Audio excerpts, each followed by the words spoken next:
Good evening, members, and welcome to our cheese and Italian wines pairing evening this evening. We're going to just let a few more of you join through. I can see you all participating into the webinar now. My name is Catherine from the Tastings and Events team at the Wine Society. If this is your first online event with us, welcome. It's lovely to have you join us. And if you are one of our regulars, it's lovely to have you back. I'm thrilled to be back on camera with you all, talking about one of my favourite things, which is cheese and wine. So as I can see, we've got a few people saying hello already. Do use the webinar chat for that. And if you would like to add any questions as we go this evening, please do use the Q&A. Now, I'm also wearing the tech hat this evening. So if you are having any problems hearing us or any issues of that sort, you can drop me a little message directly in the chat, which is probably the easiest way to find your answer. But you can also watch us live on YouTube if you're having some issues with Zoom, and there will be a recording of the evening on there tomorrow as well. Now, if you've been to our cheese and wine events before, you will see that we've got a new face with us, and I'm thrilled to be welcoming Nick Bayne, who is one of the cheese specialists from the Fine Cheese Company, to be joining us this evening. Hello. Hello, Nick. How are you? Good. How are you? Good, thank you. I'm very excited for this selection. Now, Nick has got a lot of sort of cheese qualifications behind him, but I think really, Nick, what I would like as a bit of an introduction to you really is how you first sort of fell into a cheese career, and what maybe is your favorite things about some cheese and maybe cheese and wine pairing. Oh, wow. I can absolutely talk about that. And yeah, it's really nice to be here as part of this with the Wine Society for the first time. I'm very, very excited.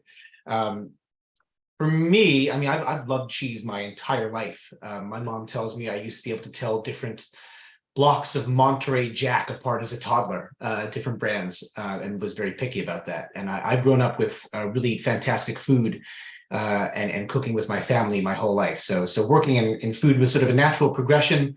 I was an actor. I have some lovely degrees in that from some very prestigious places. But I fell very out of love with that industry, and further in love with initially the wine industry, and then more so the cheese and artisan cheese industry. So I've been working in cheese and specialty foods for the last 15 years and in just cheese for the last 10. And I absolutely adore every aspect of what I do in it. It's just so delicious. There's something that connects to that deep sense of memory that really good food can draw out of you. Cheese connects our history as human beings and what we're able to eat and how we're able to innovate to the modern day. And of course, it connects the fantastic farmers and animals that I'm lucky enough to get to work with and select cheeses from to what you all end up putting in your mouths at the end of the day. So I love cheese. It's just the perfect thing. I love your passion for cheese. And like some other members have commented, I'm very much enjoying the shirt you are gracing us with this evening. It brings some pizzazz to the proceedings. I figured it's beautiful and summery out in, at least where I am here in Bristol in the UK, and I think for a lot of the rest of us right now. And it's gonna be tasting Italian cheese, so I'm gonna have some Sicilian lemons going on, right? Absolutely, perfect attire. Now, members, we're going to go through the evening and the pairings this evening by talking about the cheese element of the pairing first, and then I will talk about the wine, because obviously I had the cheeses sent to me and then went through that really arduous task of deciding which wines to pair with cheeses and choose for this event.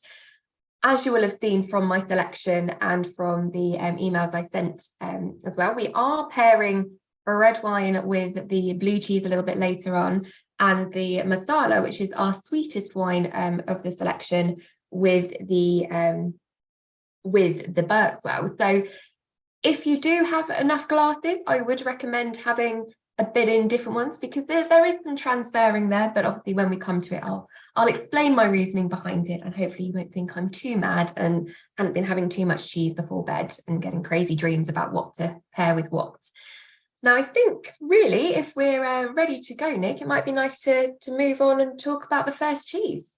Absolutely. Well, let's get going with it. I have my lovely little cheese board right here of everything, and I hope you do too. If you haven't somehow unwrapped your cheeses yet, if you have them, please do, but hopefully have already, so they can aerate a little bit. You know, just like wine, we need to make sure things are unwrapped first, or like you would pour wine first, just the air starts to touch it. But the first cheese we're working with is this lovely little thing right here, soft and squidgy and gooey. So this is Carboncino. Carboncino because it has carbone on the outside, it has ash on the outside. And this is a modern interpretation of a style of cheese called robiola. Robiola comes from the word, probably comes from the word rubeole, which describes the ruddy exterior color of a lot of these cheeses.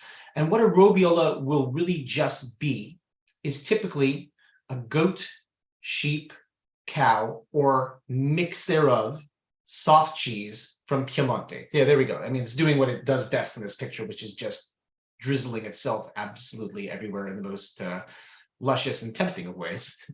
But there are a lot of different cheeses called robiola out there. There are some that are name protected, like Robiola Rocaverano, and there are plenty of others that aren't. This comes from Casaticio Altalanga, who are robiola specialists. They're well known for their cheese La Tour. You might have run into before, really kind of fluffy, lovely thing. They're well known for their cheese Robiola Bosina, which we also sell, which is a square shaped, and which you'll find in a lot of robiolas. But primarily, a robiola is the typical soft cheese of Piemonte. You have some really traditional versions that are have barely any rind, but are nice and pungent and are wrapped in things like fig leaves or cabbage leaves or cherry leaves to help protect the barely there rind. You have ones that are almost unaged, like Rocaverano. You have some fresh cheeses that are robiola. It just means really a soft cheese from that region, or sometimes, if you're in the United States, a cheese in the style of that region. There's a really good one called Rockets Robiola from the south. But Carboncino is made by robiola makers. This is Casaticio dell'Altalanga. They are just outside of Cuneo in Piemonte, if you know the region. So that's a really lovely valley area, not too high in elevation. We're not quite hitting the Alps yet with that. Really quite near Bra, where the Slow Food Cheese Festival is happening later this year. And this is a mix of milks. This is cow, goat, and sheep. So from the cow, you're going to get those lovely buttery characteristics. From the goat's milk, you get a little bit of acidity, and as it ages, almost actually a little bit of a starchy quality instead of a funky quality. And from the sheep's milk, you get kind of a fatty richness to the character. It's what I love about sheep's milk. It's higher fat in its liquid form than any of the other two. It's that fat flavor kind of informs it a little bit. When it's nice and ripe like this, it's going to run everywhere, but also have these richly buttery, slightly bacony characters to it. You can definitely eat the rind on this one. It'll add a slightly kind of fungal element to the flavor, but it's not too aggressive. There are some very strong robiolas out there. This isn't one of them, and it's sort of in a modern take. Piemonte is near the French-speaking border, like Aosta in Italy, and this is kind of informed by some nods to the French. The ash on the outside is kind of a little bit of a nod to the Loire Valley, where you'd find a lot of ashed goat's milk cheeses, but it doesn't behave anything like that, and does tend to pair well because of that really fatty, rich quality with a nice little bit of a minerally, slightly acidic, but not too much so, white wine, because that fat will really match against the minerality and a little bit of acidity and a nice kind of thin body to that. Yeah, it's really delicious. And I've just spotted Roger and Jean. It's a lovely cheese if we can keep it on the plate. Yeah. And I agree. I feel like I should have brought a spoon or some crackers, something that would have scooped, because it I mean, none of the rest of you are on camera, so feel free to be as rude with just you make a mess. grabbing it as you can.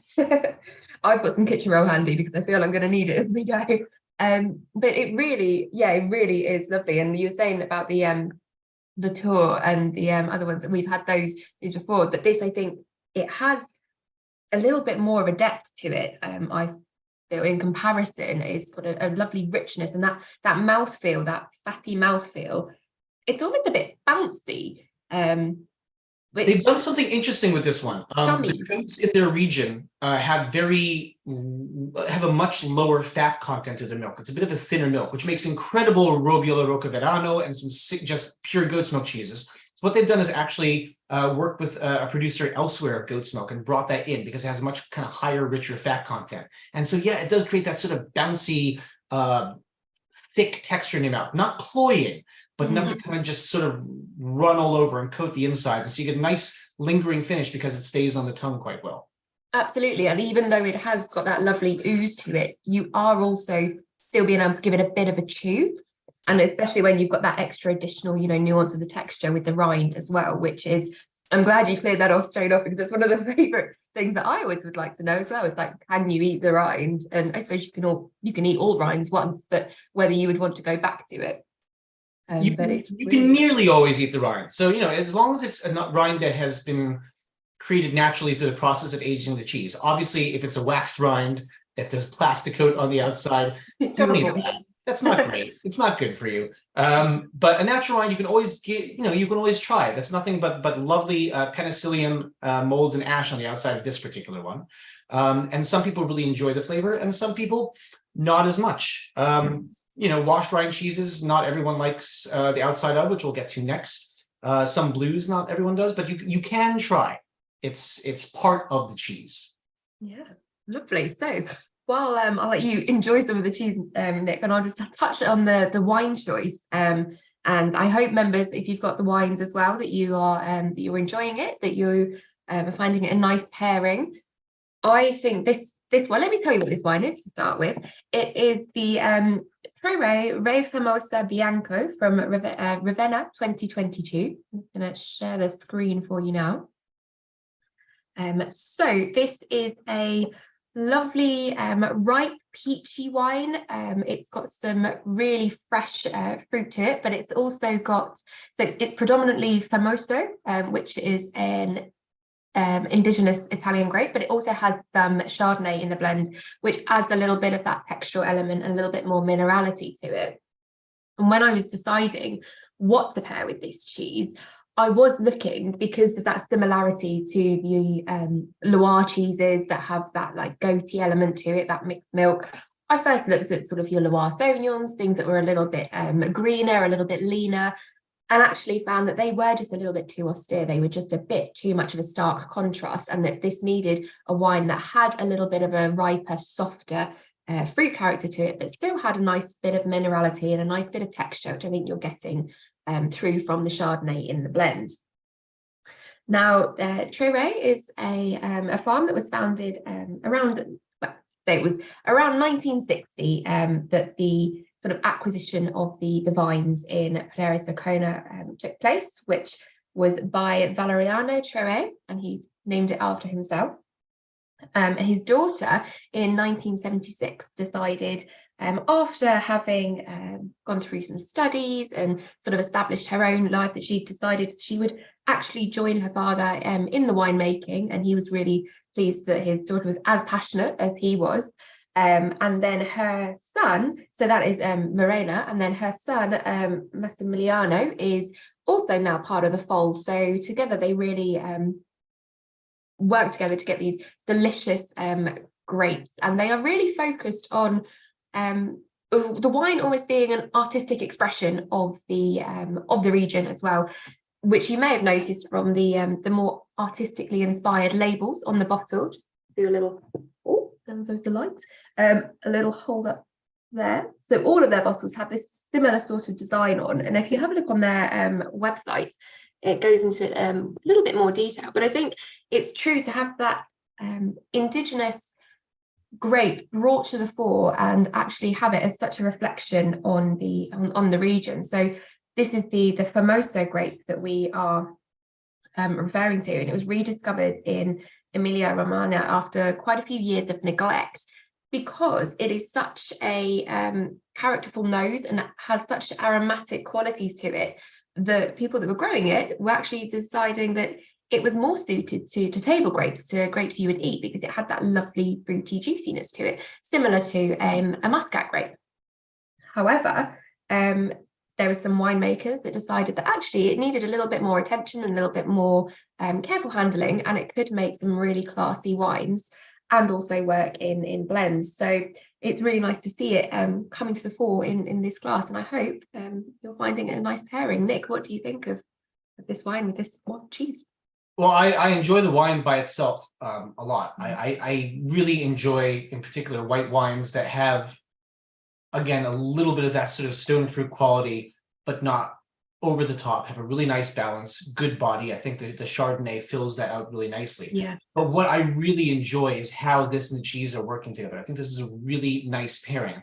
When I have them together, the salt of the cheese meets those kind of more apricot notes I get both on the nose and a little bit in the flavor of the wine. And you get this really sort of herbal flavor profile come through, a little bit savory, but not like gamey in any sort of way. I think it's really nice. They meet each other and they create a lovely third flavor, which is your ideal pairing, right? You have your enemies, which don't work. You have your friends, which come together, they're fine, they leave, and then you have your lovers, which they meet and they create something else. And this does a nice little bit of that. I think it's really balanced as far as pairings go. So well done you. Oh, great. Lovely to hear. But I think you're right. It does have that, it's got that sweetness and ripeness of fruit without being a sweet wine. You've still got that lovely level of acidity that gives it that structure and holds it all together without it becoming just, you know, overly flabby with the richness of the cheese. So yeah, I'm pleased with that pairing too. Thank you. And thank you for the further compliments on the shirt. We really do appreciate it. So shall we move on to wine number 2? No, cheese number 2. Throw us for a loop there. Quite all right. You know, whatever order you want, it's fine. Which I'm right. So, cheese number 2 is Tartú or Tartu.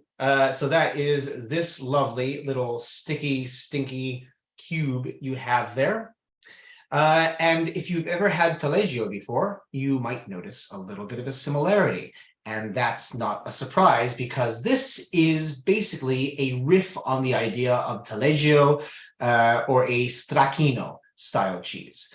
So there we have it in front of us there in its whole form, a nice little rectangular, pudgy, marshmallowy textured tile of a cheese. So this is made in the area of Val d'Aleggio, which is in the Orobic Alps, which would be considered the Western Limestone Alps, which is really the western edge of the entire Alp range. Really near Bergamo. They're also called the Bergamasque Alps. If you basically drive north from Bergamo towards Switzerland, you'll end up in the beautiful high altitude valley of Val d'Aleggio.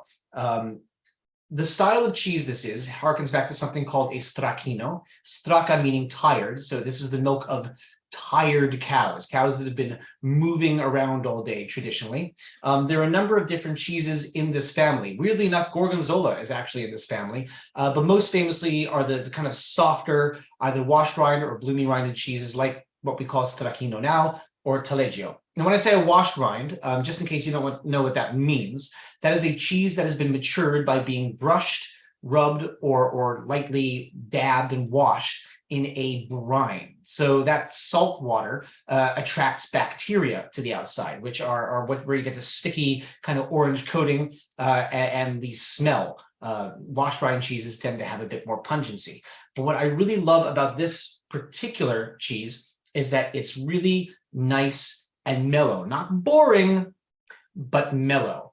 And it meets with these lovely Italian summer truffles that are from quite nearby. They're not using truffle flavoring there, they're using truffles in it, but only so much. It's not one of those heavily truffle cheeses that just tastes like you're getting slapped in the face with a fungus. It's really nicely balanced.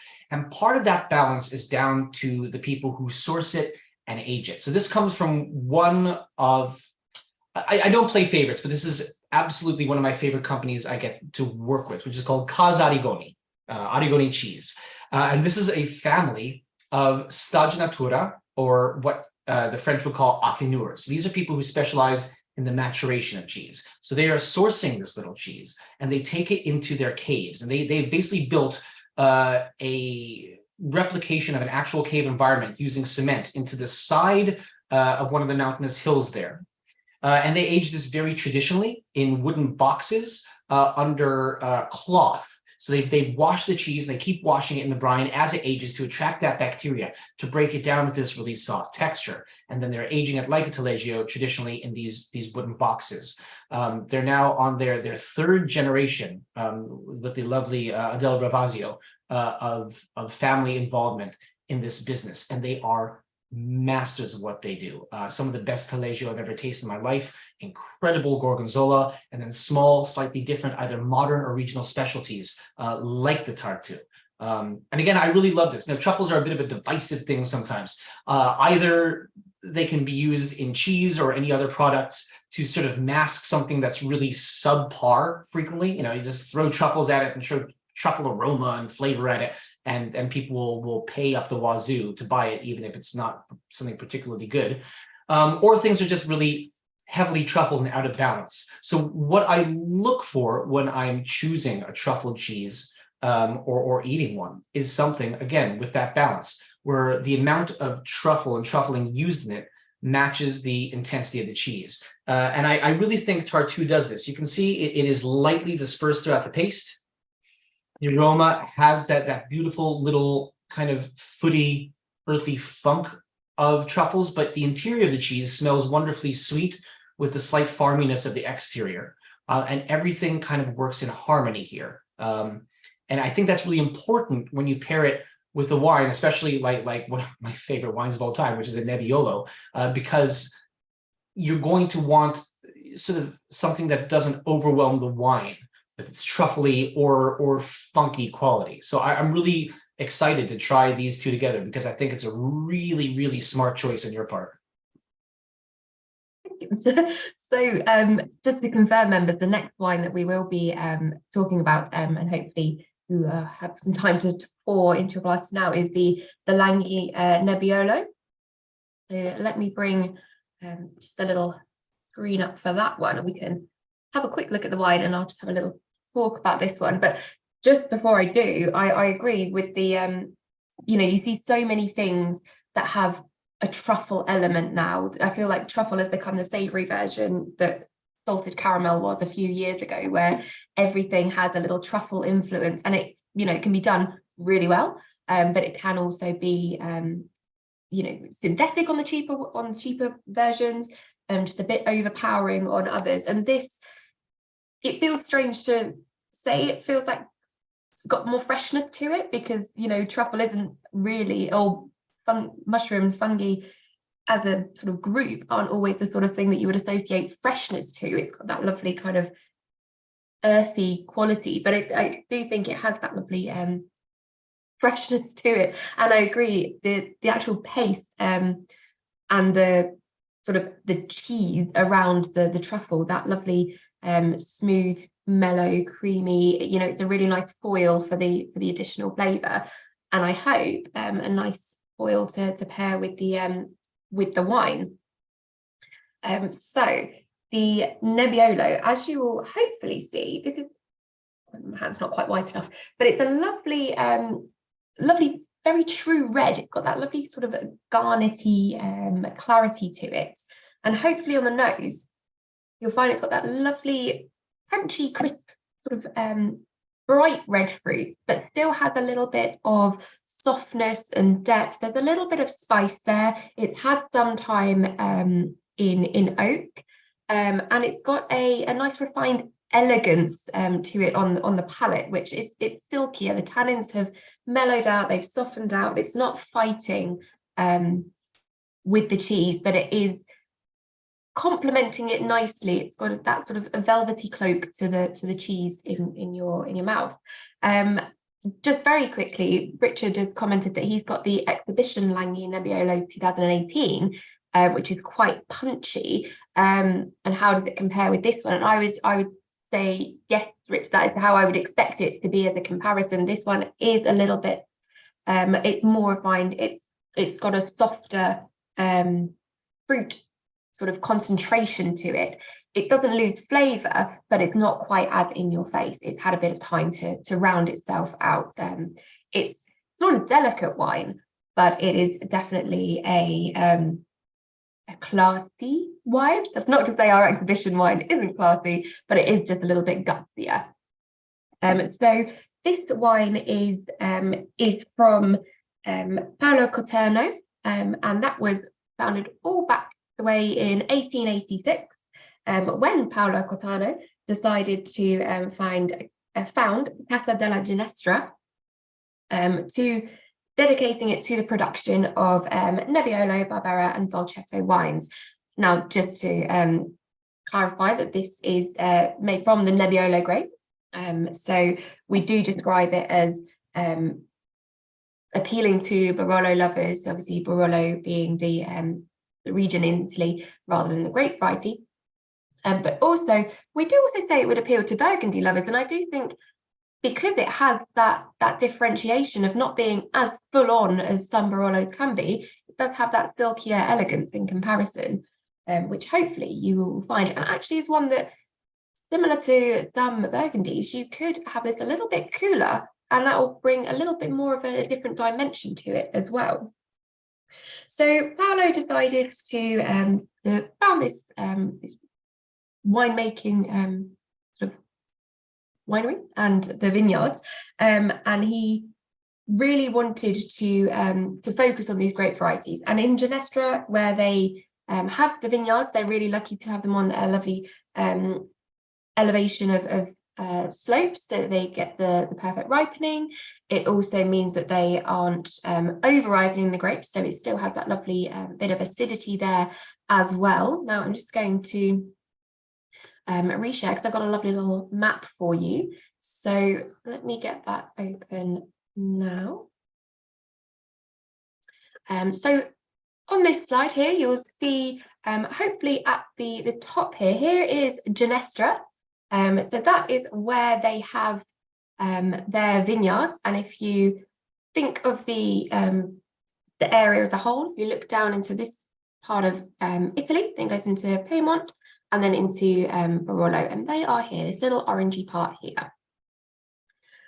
So focusing on this this cheese production, and then Paolo has now been succeeded by his son Carlo, Carlo's wife Giuseppina, and then it was subsequently run by Paolo and Caterina Conterno, and today it is managed by their son Giorgio. So their vineyards are on clay, loamy soils and calcareous soil as well. But because they've got that elevation, it means that they've got that lovely drainage, which helps the vines not get too waterlogged, so they can have a little bit of austerity. There is some hand harvesting that goes on to make sure that they are getting the best grapes at their ripeness and their most healthy. And then in terms of the aging and the oak that's used to bring that little bit of spice and warmth to the wine, that is in French oak barrels that are around 35, well, they're not around, they are 35 hectolitre barrels. And that's to give a little bit of that older oak influence, a little bit of aeration to it as well, not so much of that real oaky flavour. It's to soften it out, round it out, add a lovely bit of texture to the wine as well. So what do you think, Nick? Well, as I said, I'm a Nebbiolo fan to begin with. I was just in Milan a couple weeks ago and drank my fair share of that when I wasn't having Negronis. So I'm a very big fan of the grape and of the other wines that come from it. You know, Barbera, Barbaresco, all of this. And I think it's a lovely pairing. You know, it's slightly more clean pairing between these two. But what emerges out of the two, once you get that, they sort of meet. You have a cleanliness. You get that little linger of both salt and truffle that comes right after it. And I really enjoy that. I also really like that you chose, something that's been on oak for a little bit. So you do get that little bit of spice that kind of matches up to the richness of the cheese. It's a fairly mellow cheese. It's not the single most complex one we have, but it's really, really satisfying and enjoyable. And so you bring something with a little bit of complexity. I think for Nebbiolo, to be honest, a surprising amount of sort of punch behind that. A couple of people in the chat have been talking that it's lighter body than expected, but it still does have that. And I agree, it is a fairly light body, this, but it does have a nice intensity to it, but not overly strong. It does not overwhelm the cheese, and I think that's a really good pairing for that. Northern Italian cheese with Northern Italian wine, you know. Absolutely. What grows together goes together. So who'd have thought? And just to touch on that in terms of talking about body, so there was a question from Indira about why we refer to this as a full-bodied wine on our website. Now, I'm not going to lie to you. Sometimes the way we classify our wines, and you know, as we all know from sort of drink dates on our wines, it is a little bit more nuanced, is perhaps a polite way to sort of talk about it. When you would look at the Nebbiolo in comparison to, let's say, a Gamay or a Pinot, then it is within that fuller bodied spectrum. However, when you're perhaps comparing it to other Nebbiolos, for example, the exhibition Nebbiolo, it's at the lower end of the full-bodied spectrum. Unfortunately, there's only so much sort of classification that we can do, because there's so many facets that come into it, and what makes a wine full-bodied or lighter-bodied, or you know, even when you're going with your whites, rosés, and sweet wines, the levels of sweetness and dryness to the wine, it you could go on forever in how you classify it. So it is a fuller bodied wine to some other reds, but it's not as full as other Nebbiolo, which I hope gives some explanation, if not at least a reason behind it. Yeah, yeah, I think it's a good explanation. As a spectrum. I think also you've chosen something. It's good that you didn't choose something so full body. You know, red wine is about one of the more difficult things to pair with cheese, because you deal with tannic structure and you deal with intensity of flavor. And so that means the cheese needs to have certain qualities in it that tannins make difficult. So it needs to match up with that. Cheese usually has to have a little bit more of a salt content to match the stronger flavors of red wines. But this one kind of worked. And also this particular cheese has something a bit difficult, which is truffles. I just tried it with the white wine. And what was interesting is, although a lot of washed rinds, I'd naturally have a tendency to choose a white with, when I had them, the big stone fruit notes of that wine came out, and then it went into something that was not so pleasant, weirdly enough. So I think with this, you made, you know, a really smart choice of there's a particular strong flavor within that cheese, and you've matched Nebbiolo to that, and things come through afterwards. So yeah. And I would also say the next wine, comparatively to the Nebbiolo, is quite different. So it's nice to have that contrast as well with the reds. But before we go on to the next wine, which is my kind of wild card, let's talk about the next cheese. So that's the Beauvale. So we have got a couple of English cheeses now, or British cheeses, but they are Italian inspired. Italianette in a way. Yes, indeed. So funnily enough, the Beauvale is very much inspired by cheese from exactly the same part of Italy as the Tartu we just had. So the Beauvale, if you look at it, it's nice and soft and decadent and rich with a little bit of bloom throughout. And it is, of course, inspired by Gorgonzola Dolce. Gorgonzola Dolce would be the lily means sweet Gorgonzola. So when you run into Gorgonzola, there is Picante, also called Gorgonzola di Montagna, Gorgonzola of the mountains, and you have Dolce, the sweeter, milder version. Would be the more modern version too, primarily a post-war, post-World War II take on Gorgonzola, but a lot of people's primary exposure to it. But of course, this isn't from the Western Limestone Alps. No, this is from the very exotic region of Nottinghamshire and the village of Cropwell Bishop. Cropwell Bishop it's a village, and also Cropwell Bishop Dairy is a Stilton producer. They are quite well known for their award-winning Stilton that's made by the Scales brothers, whose family has been involved in cheese now for several different 3 generations now. initially selling cheese, then making cheese. Their Stilton is award-winning. It's the second smallest production scale of any Stilton maker in the UK, and absolutely delicious. If you are out there looking for Stilton, I could not recommend Curatolo Bishop more. It's really quite nice. But Boville is not a Stilton. So it's based on, they say it's based on softer continental blues, but it's really quite based on the Gorgonzola Dolce, with leaving more moisture in the paste, making a much softer cheese to begin with. This is a very wide, sort of 6 kilo cheese inside, but it differs heavily from Gorgonzola Dolce in flavor. And I think that's to its benefit because it's a very unique cheese. It's not a Gorgonzola. It develops a bit differently. So first of all, the milk is not from the high elevation Alps. It's from low elevation Nottinghamshire, and some lovely cows contributing to that. The mold is actually different. So Gorgonzola usually relies on a strain of Penicillium called Penicillium glaucum. And this goes with Penicillium roqueforti in its starter cultures, which is more associated with Roquefort and Stilton and a lot of other blues like that. So the flavor profile to the blue mold itself is slightly different.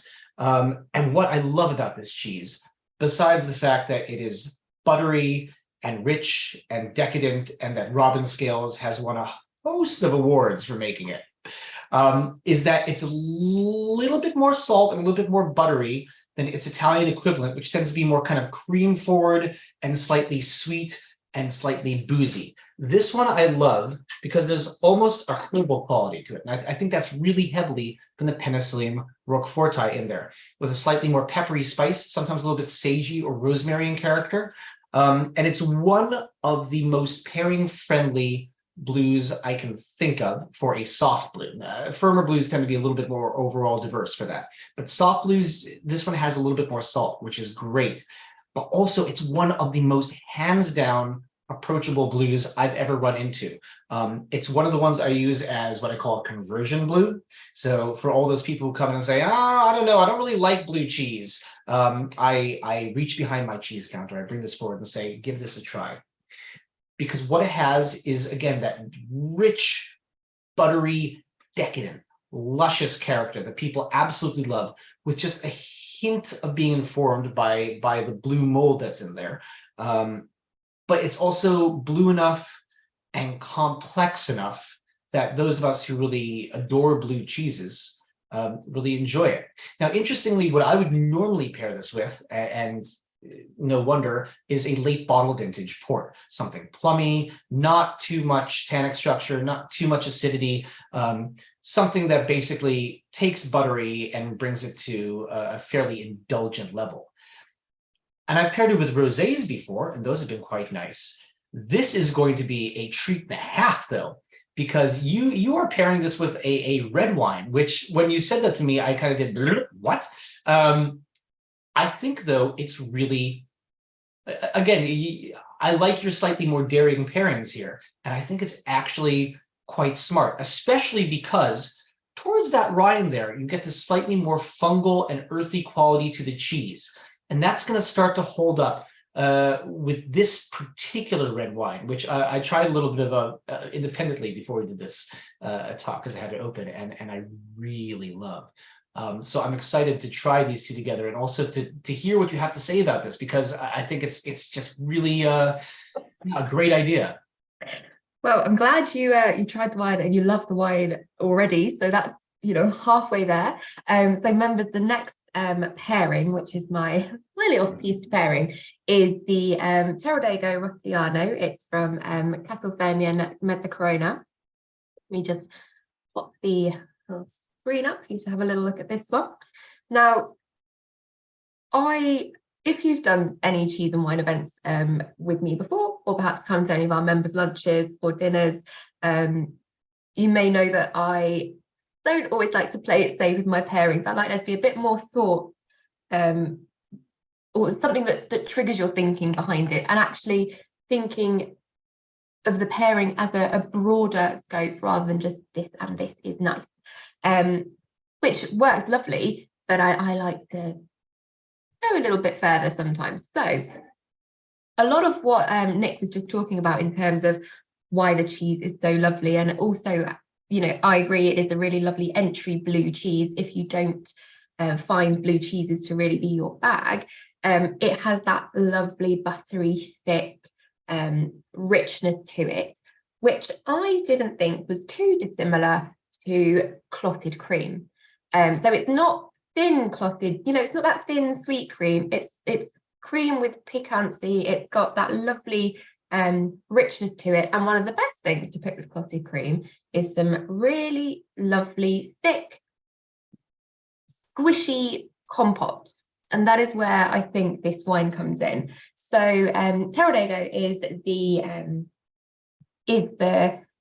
grape variety. It's an indigenous grape variety. It's from Trentino, which is down at the foothills of the Dolomites in Italy. That's where we are. So Teroldego is exclusively cultivated in Piana Rotaliana, which is a plain, and it has so a lovely lot of open space for lovely sunshine ripening, but it also has these huge sort of rock faces around the plain, which offer a level of protection, but there's also a convergence of two valleys, so you get some lovely breezes coming through. So really, it's lovely, ideal climate and conditions for producing these grapes. And they have that really lovely black and red fruit flavors to it. So you've got your plush strawberries, wild raspberries, there's some blueberries there, a bit of damson.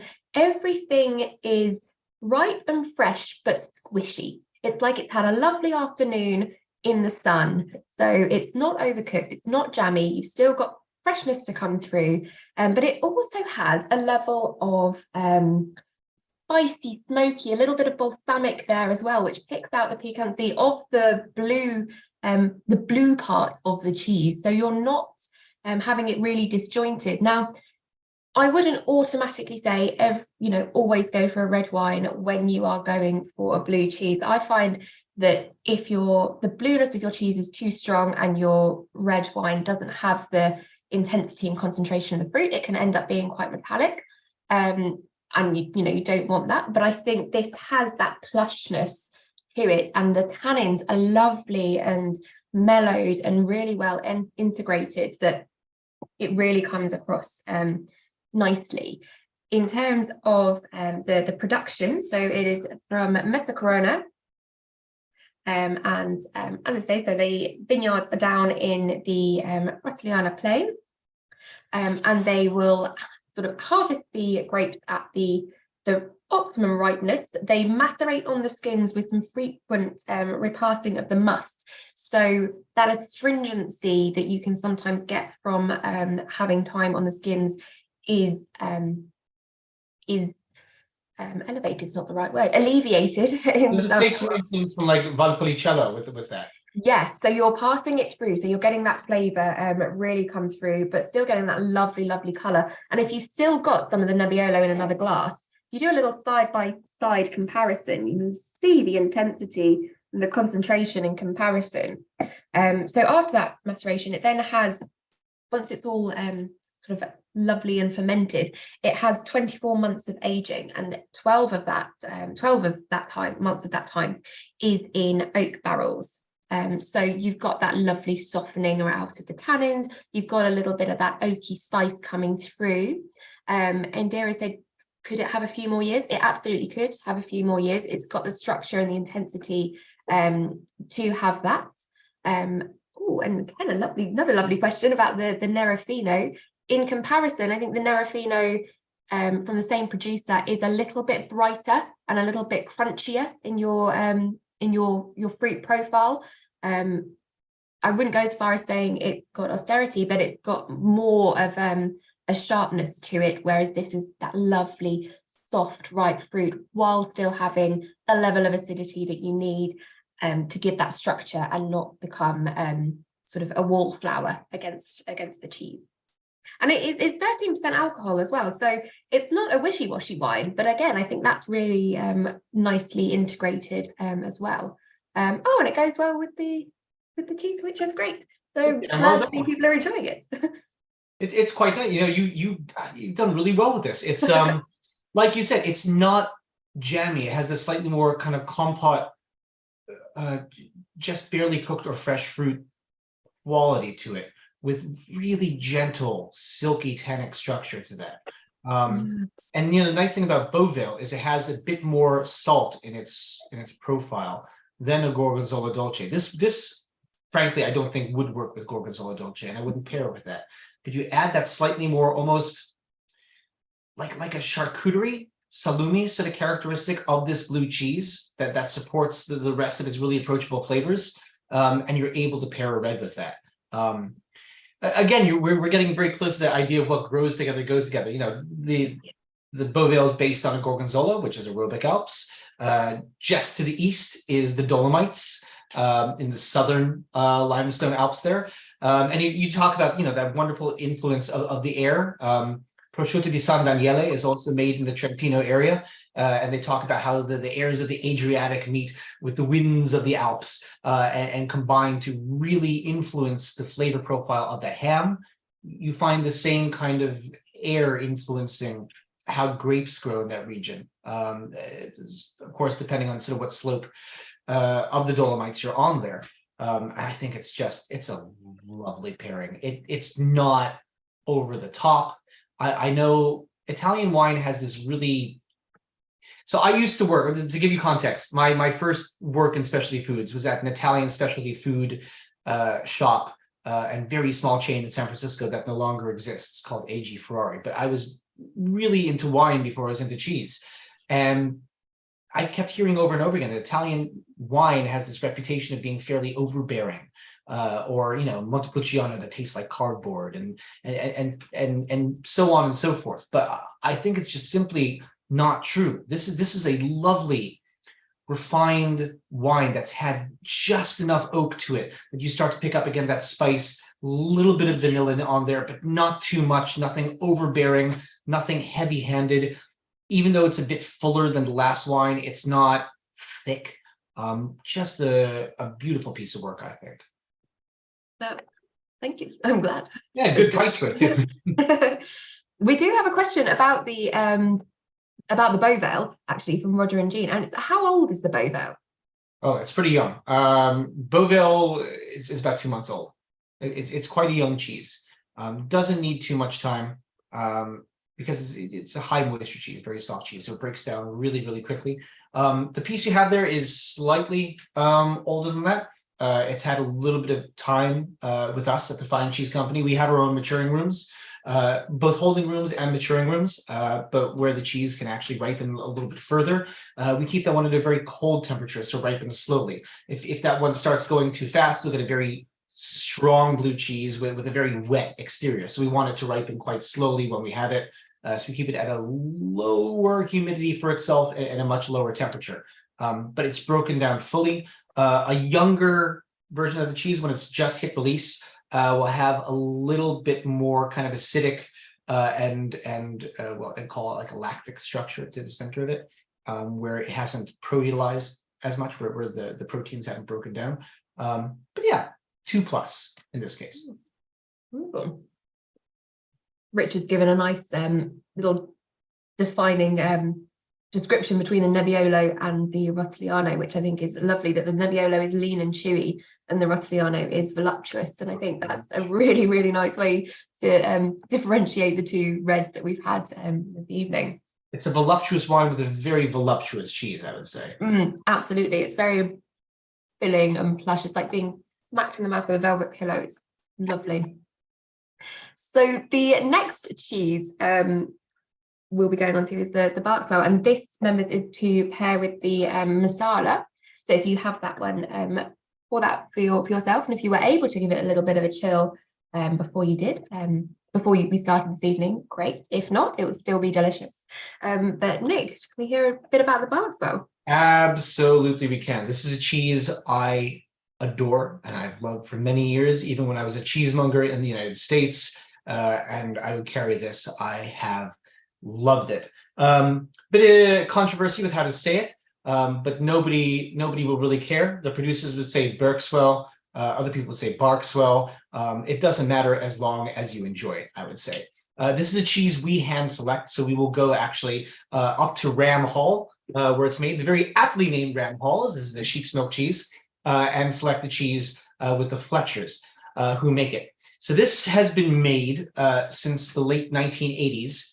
The initial recipe was based slightly on a Caerphilly. Obviously, tasting this, it's nothing like a Caerphilly. It's very much its own cheese now. That lovely UFO-like shape you see in that picture there, that is a very modern bit of British cheese making. So at a certain point in what I'll call the modern artisan British cheese movement, which was again kind of mid 1980s and through the 1990s, there was some innovation using colanders, basically, to drain the curds. You put your cheese curds, fresh curds, into a colander. They drain that way. You flip them over, they drain the other way. So two sides of a colander, you have that particular very unique shape to something like a Berkswell.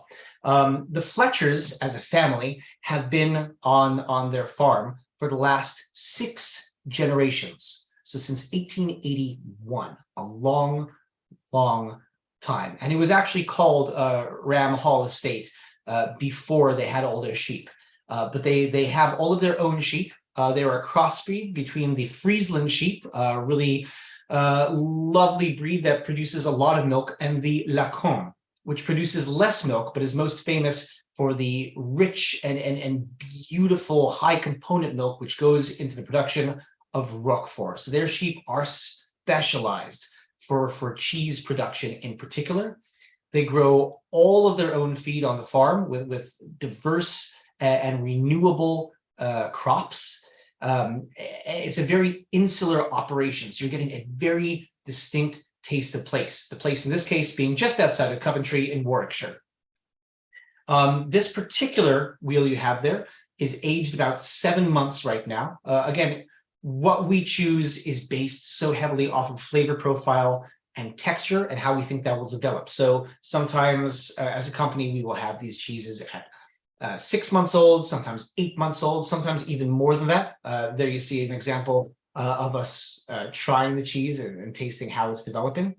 But what I really love in particular about Berkswell is how it both has so much flavor and textural similarity to Southern Italian pecorinos. So pecorino just means a sheep's milk cheese from Italy. That's all it means. A lot of people think it means pecorino romano. It doesn't. Pecorinos, there are hundreds of different pecorinos.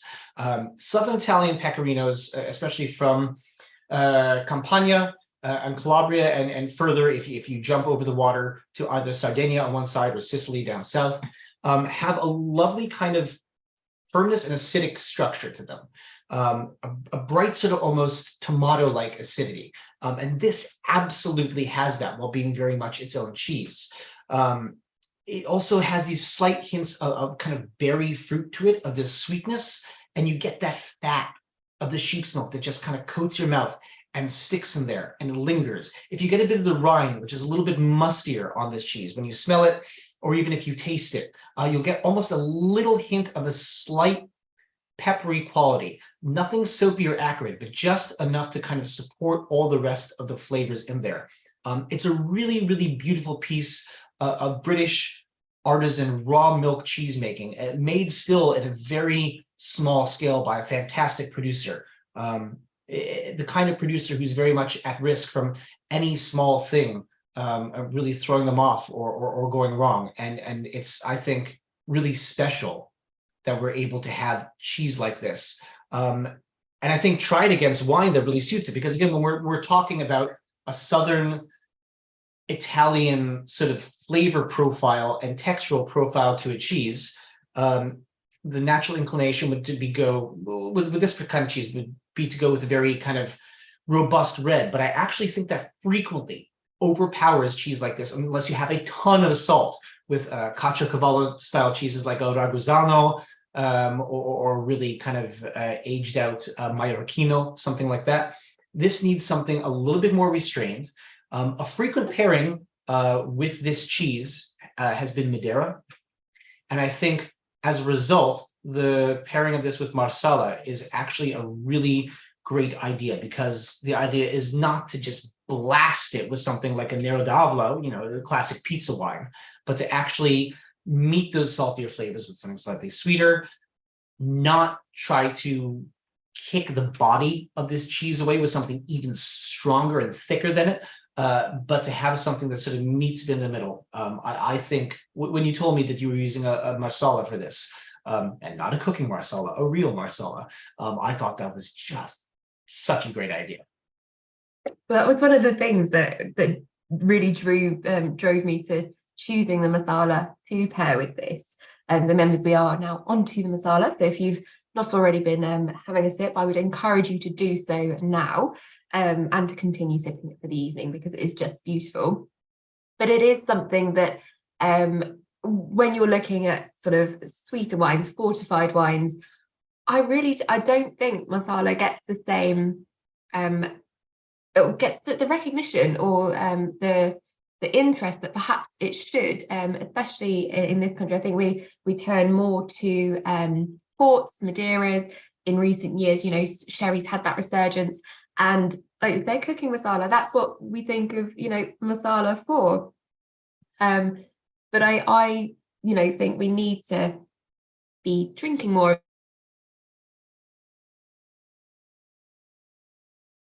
of it, and the fact that, you know, we got one onto the list, but, you know, we've got one now and it's available, and it's such a beautiful example of Marsala as well. I was like, I really need to get that in into this event. And I agree, you've got that lovely sweetness, and there's a nuttiness to the Marsala as well, that complements the cheese really nicely without overpowering the intensity of the cheese. I think it's, for me, there's a slightly like meaty sort of note to the, or perhaps it's more just that savory umami note to the cheese as well, that really has that depth of flavor right at the back of your tongue, which I think having a slightly higher alcohol wine, so being a fortified wine, this is at 18%, and having that lovely sweetness as well really drives it home. And you know, I really think it's lovely. So we are right down in Sicily for this. So this is the Curatolo Arini Marsala Superiore Reserva 10-year-old. It's a lovely dumpy bottle, really beautiful label. I'll so just stop sharing this. I'll hold the label a little bit closer. And members, if you did buy a bottle, you will have also seen it came in a beautiful beautiful sort of display box, which I can't bring myself to put in the recycling. I don't know quite what I'm going to do with it, but it is really delightful. All the labels, just as a point of interest, were designed by architect Ernesto Basile, who is perhaps one of the greatest exponents of Sicilian Liberty style. So they all have this lovely classic design on them. Now, in terms of sweetness, going back slightly to how we were talking about full-bodied and, you know, not of wines, this we mark as a 4 on our sweetness scale. So in comparison to the other wines we've had this evening, it is a sweet wine. But in comparison to, say, some of the ports that we have available, or as a point of reference, perhaps a Sauterne, this doesn't have that same level of sweetness. It's got it's got more restraint to it. It's sweet in comparison to the drier wines, and it's definitely sweet in comparison to the cheese, but it's not the sweetest of wines that you could have. I would say do try it with some of the Beauvale as well, if you've got a bit of that still, because this is where, you know, the crossover of wines can take place. It is delicious with that, but I think it pips it slightly with the Berkswell. So this is from Curatolo Arini, which has been very long-standing Marsala producers. They were founded in 1875 when Vito Curatolo decided to build a winery in the middle of his vineyards to follow his dream of making Marsala wine. The company was born from the union of his surname, which is Curatolo, with that of his mother, Arini. Now we are on to the 5th generation. So it's his direct descendants, Riccardo and Alexandra, who are have taken over the fold, with the help of their respective fathers, Roberto and Sergio.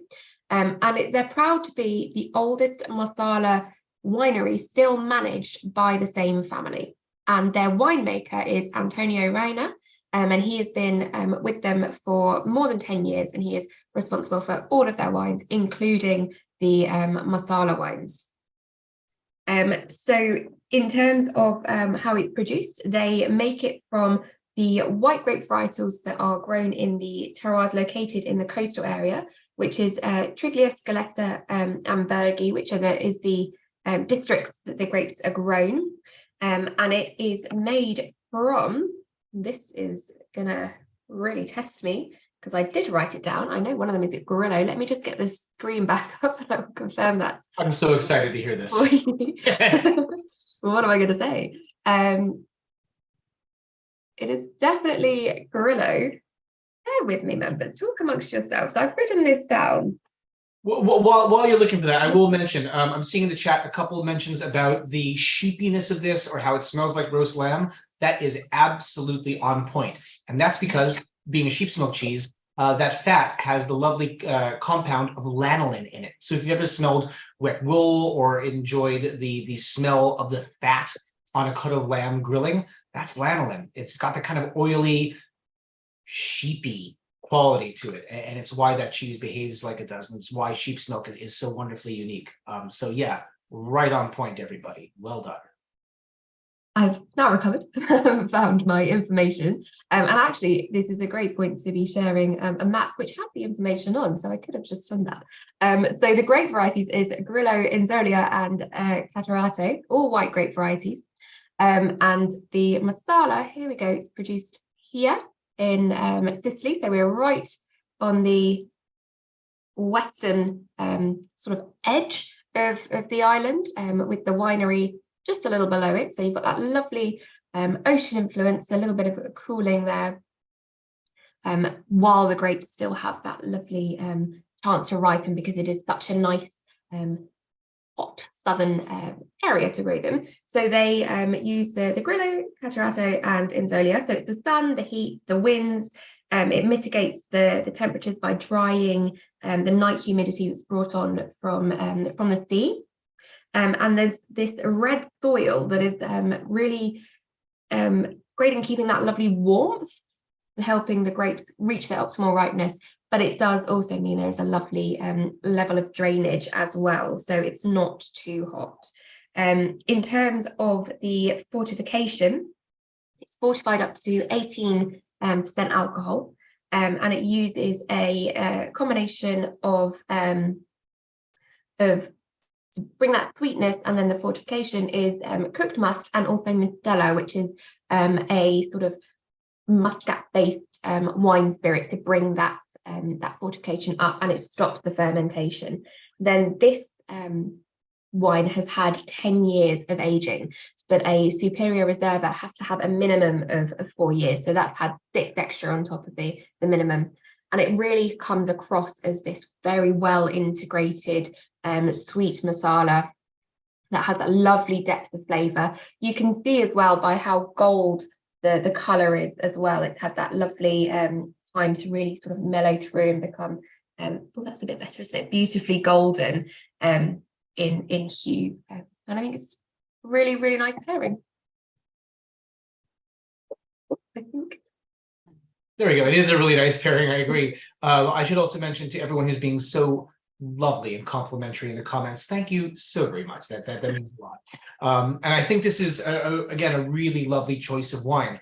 I personally am a great lover, maybe too great, of sherry, and this has a lot in common with that not quite so oxidized character, but that sort of almost hazelnutty quality towards the back end of it. Gently sweet, not too heavy-handed, with that lovely kind of gentle kind of stony acidity that runs through it. A great choice for a cheese like this. Also does work with the Beauvale, but it works much better, I think, with the Berkswell. It evolves. Again, you get that kind of third flavor coming out. I found sort of almost an almond fat in my mouth as sort of this third flavor developing. Again, I love Marsala similarly to sherry, and it always gets the fuzzy end of the lollipop. I have a good friend who was a cheesemonger with me for several years, who's from Catania, and who brought me a really lovely Marsala in the past from there, and he was always very insistent that no, you don't just cook with it. You do cook with it, but you don't just cook with it. And it's a very good wine, and this is, I think, really good evidence of that. Sicily sometimes suffers, I feel like, from a really unfair and historical prejudice from mainland Italy, who do a very good and frequent job of sort of insulting or pushing Sicily to the side. But the fact is that there's been wine made there for longer than many other parts of Italy. It's really quite historical, going back to even Grecian winemaking.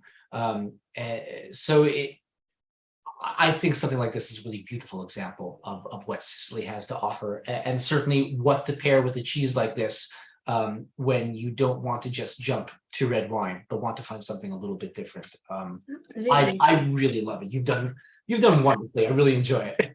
Thank you so much. And members, if there was a couple of questions on this, if you're not having to sort of rush to be finishing this, so now that the Marsala is open, you're looking at maybe sort of a 4 to 6 months, perhaps, if you keep it in a nice cool sort of steady temperature place to keep it. One of the big things I would say is definitely keep it in the bottle. Don't be inclined to pop it into a decanter, one of those cut crystal ones, because you're just letting too much air in. Your sherry stopper will do a good level of keeping it cool, but keeping it out of the oxygen elements, but keep it somewhere nice and cool, maybe a dark cupboard, and then around 4 to 6 months. But really it's for as long as you can keep it without going back and forth for a little sip every now and then, because it really is delicious. Now, we do have one question right from the first cheese, which I was leaving to now because it felt like we'd scooted past and there wasn't time to slot it in. And it's from Indira. It was the Carboncino. Is it a raw cheese? No. So strangely enough, although I am a loud and fervent cheerleader for raw milk cheese making and for the heritage behind it and the art of making it and the craft of making it, 3 of the 4 cheeses are pasteurized tonight. Carboncino is pasteurized, Tartú is pasteurized, Boville is pasteurized, Berkswell is raw milk. You can get raw milk robiolas from Piemonte. Again, Rocaverano is a great example. Alto Longo also make a really beautiful one called Tronchetto al Carbone, which is a lovely tiny little raw milk take on a robiola. You can find them, but this happens to be a pasteurized one in this case, but I think a very good pasteurized cheese. Yeah, absolutely. And I think one of the last questions it's not cheese related at all, but we're back to your shirt, Nick. Charles would like to know where it's from. I believe that would be from a random vendor in the Leadenhall market. It was an impulse buy. I saw it and I had to have it. I think it's an excellent impulse buy, and it definitely suited the theme of this evening's tasting. Thank you so much, members, for joining us. There is a lot of questions about when our next event is. Right now, I can't give you a date, but it will be in the works. And Nick, please, we'd love to have you back with us and doing more cheese events with us. I'd love to do another one of these with you. It's an absolute perfect. I think. So tomorrow we'll get to the diary and we'll work out when we can do it, members, and we'll get it updated onto our website. We don't have as many online events at the moment. But we are working on that, and we were getting some more exciting things in the works. We do have another Italian food and wine inspired event, which is taking place on Friday, the 9th of June. So next Friday, which is our pasta and wine pairing, that will be with Emma and Sarah.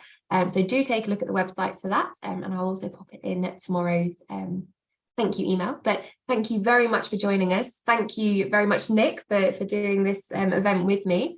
Glad to hear you all enjoyed the wines and the cheeses, and you'll see us again soon, and we'll know you're there watching. So Thank you very much for having me. And again, as always, if you need more cheese, you can find us online at the finecheese.co.uk, or come see me in our Bath shop. I'm there sometimes. Come visit us in our London shop, and ask any of our cheesemongers about cheese, because they're all equally as passionate as I am, and we can't stop talking about it. Which is what we love. So thank you so much, Nick. Thank you, members, and have a lovely evening, everyone. Have a great night, everyone.